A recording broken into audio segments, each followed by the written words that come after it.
This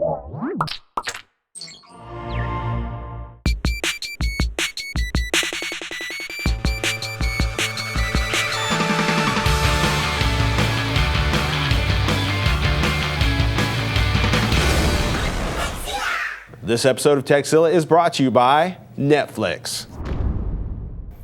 Time to get our HD Nation on. While we were at CES, we saw something we hadn't really heard a whole lot about out before CES, MHL. It's available all over the place. It's what the new Roku stick uses. A few TVs have it built in. People are talking about it with cell phones.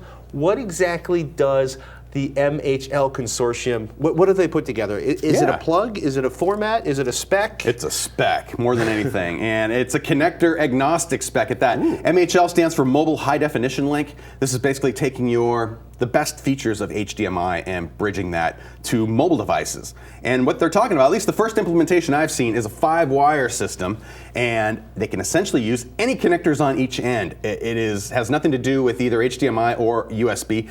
It turns out that they're actually using a micro USB to HDMI converter cable for the most part. The micro USB being the part that goes into the phone.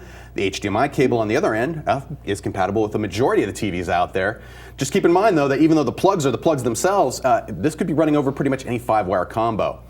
The micro USB port, the benefit really would be on the mobile device, so that regardless if you plug in, say, your data link using standard micro USB to USB, it would sense the voltage there and switch over accordingly to that. However, for the MHL enabled devices, you'd be able to plug that same connector in with a standard adapter cord to, say, an HDMI cable, and that would provide that video link, two-way communication. Now, with devices that don't currently support MHL, you can actually get a little adapter dongle that would go on the end of your HDMI cable and give you then the data feed in addition to the HDMI output to the regular TV. However, a lot of new TVs, including supporters like Toshiba and Samsung and others who will be implementing these ports within their TVs, so you won't need any special adapter cables, and you'll also be able to provide not only two-way communication, but also power for your mobile device as well, so that even while it's hooked up, you'll be able to grab some of that extra electricity and keep it charged up in addition to doing cool stuff. Now, they did discuss an MHL 2.0 standard, and going forward, they're looking to incorporating stuff like networking, basically that Ethernet over HDMI, as well as 3D and perhaps some advanced audio codecs as well. Lossless, I think they're looking at there, more so than, I think they can do up to 8-channel LPCM audio right now, but maybe some of the Dolby True HD and DTS HD formats. If desired, they'll probably be thinking about that going forward. From this crazy little, mini USB to HDMI plug. That's so awesome. Totally, and like I said, it's really connector agnostic. It's more about, hey, are there 5 wires there? And as long as the spec is supported on both sides, you'll be able to send your data across.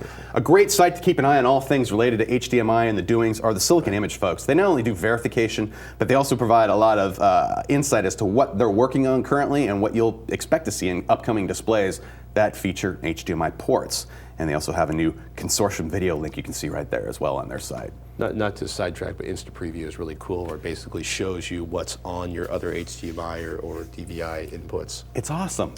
We reviewed Optoma's HD33 projector a few weeks ago. Rob has a few follow-up notes on the delightful projector from Optoma. It's their 1080p 3D affordable, super affordable projector. Totally. I botched a couple of things during the review. One, talking about the IR glasses. Right. If you buy the IR glasses, the signal for the IR pattern basically is sent through the light path, through the lens itself. So as long as you're looking at the screen, you're going to get the IR signaling needed to control those glasses. The emitter that I plugged in the back, even though it does have infrared little lights on indicators or whatever, that's actually for the RF system. So I had that completely backwards. I think I also mentioned a list price of about $3,000 for this projector. The Optoma folks grabbed me right on the show floor at CES and reprimanded me to say, hey, that $1,500, that's the list price for all of that 3D goodness. And people, please, if you're looking for a terrific entry-level 3D front projector that does beautiful 2D output with a little tweak, with a little calibration to it, I have no other recommendation at that price point anyway than the Optoma HD33. That was just a phenomenal price point for what you're getting as far as 1080p 3D, beautiful big screen image. Streets for a biscuit under $1,500. What's the next jump to, what's sort of the next step up from the $1,500 projector? If you want to do 3D, I'd consider that entry level X30 from JVC. That's their entry 3D. It's still at 1080p resolution. Also, I don't believe it's 3D yet, but the AE7000 from Panasonic also. It's just another 3-chip design that's just going to give you beautiful image quality. About $2,500 I want to say for that one. So it's still in the ballpark, but if you're looking for that 3D output, you're going to spend it about twice as much.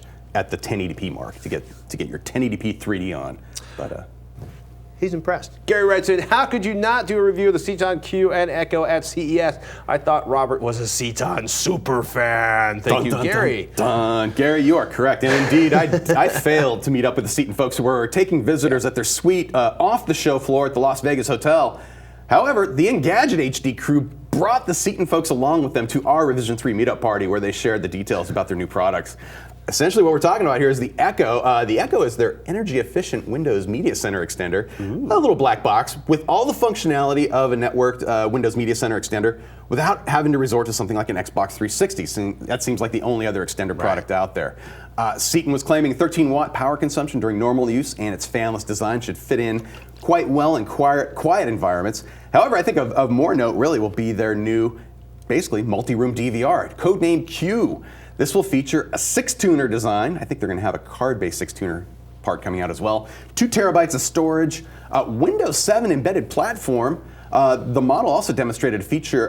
This model actually featured a slot-loading Blu-ray drive. The bidirectional communication that you'd want for additional features like on-demand video, that's supported either via Ethernet or through MoCA, which is the Multimedia over Coax Alliance that should hopefully work one day with all forms of your video delivery, be it satellite or cable. Also on tap from Ceton is companion software they showed off in the form of Windows Phone and Windows 8 Metro apps. And of course, we'll be showing you Ceton's latest and greatest here on the show just as soon as I can get my hands on it. And we're on the list for sure. So. It's a good thing. I can't wait. I will see the multi-room DVR. Affordable extenders too. Yeah. I think that'll help bring it out to more people who are looking to basically put this tech, have one server box like I'm doing with multiple tuners and then spread that throughout the house easily. I mean, I love the Xbox 360, but to have a portable, something a little more affordable maybe, that people can use to easily spread that goodness, that's the way to go. Hey, it's time to thank one of our sponsors, Netflix. With more than 23 million members, Netflix is the world's largest subscription service, instantly streaming TV episodes and movies. Members can instantly watch thousands of titles on a vast array of devices, streaming TV episodes and movies like Microsoft's Xbox 360, Sony's PS3 game console, and the Nintendo Wii console. As a Netflix Unlimited member, you can instantly watch as many movies as you want, anytime you want, for one low monthly price. There are no late fees or due dates. And for a limited time, as a new member and Tekzilla viewer, you can get a free 30-day trial membership. Go to netflix.com/Tekzilla and sign up. And please be sure to use that URL so that they know we sent you.